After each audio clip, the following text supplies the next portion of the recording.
Isso aí, Thaís. Sobre especificamente sequestro relâmpago. Bom dia para você, bom dia para todos que estão nos acompanhando, porque esta é uma modalidade criminosa que tem chamado a atenção das autoridades e preocupação por parte do cidadão em todo o Brasil. Em São Paulo, nós temos um registro de aumento de 40% das ocorrências de sequestro relâmpago no ano de 2025. O balanço total não está fechado ainda no ano todo, porque ele só é finalizado agora no mês de janeiro com os dados de dezembro. Mas no começo do ano passado, essa modalidade criminosa, ela aumentou e foi alvo, de algumas ações da segurança pública para tentar identificar as quadrilhas que estão vinculadas a esse crime terrível, que coloca pânico. Acima de tudo, além, claro, dos prejuízos financeiros, nós temos essa situação peculiar desta modalidade que voltou a ter as ocorrências registradas a partir do surgimento do Pix, que veio, claro, para ficar, é um avanço que nós temos na tecnologia, algo que facilita a vida das pessoas, que torna muito mais ágil e barata as transações financeiras, os pagamentos, mas que tem esse efeito colateral, que é justamente trazer para o bandido a possibilidade de, na hora da abordagem ali, obrigar a vítima a transferir valores pela tela do próprio celular. E o que eu queria conversar com vocês sobre o sequestro relâmpago é que nós estamos tomando sempre medidas relacionadas às vítimas, a colocar obrigações, colocar precaução em relação ao comportamento da vítima e não do criminoso. As ações da segurança pública, dos legisladores, deveriam estar voltadas a aumentar a pena do criminoso, a reforçar a inteligência da polícia para prender essas quadrilhas, tirar de circulação e evitar que esses bandidos voltem novamente para o lado de cá e não do lado de dentro da cadeia, que eles fiquem por muito tempo. Por que isso?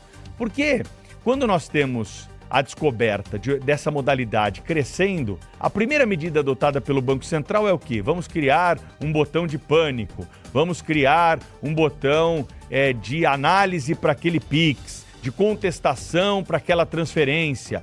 Reparem, sempre caindo no colo da vítima, sempre caindo a responsabilidade para as pessoas, para o contribuinte, aquele que pode vir a ser uma vítima também.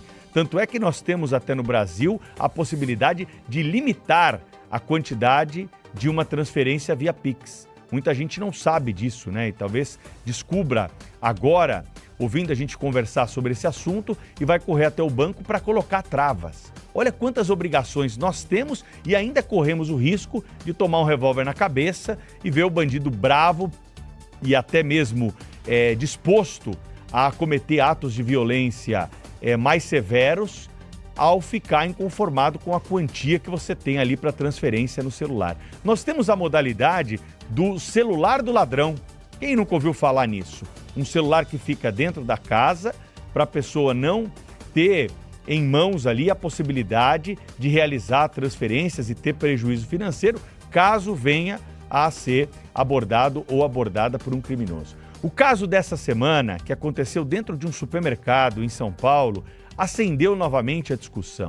E aqui, o que nós precisamos cobrar é do legislador pena mais dura para o bandido. Nós temos que ter a obrigação de fazer essa comparação, porque não é justo que as medidas sempre estejam caindo no colo das vítimas e não dos criminosos. Quanto que nós aumentamos a pena de sequestro relâmpago depois do aumento dessa modalidade?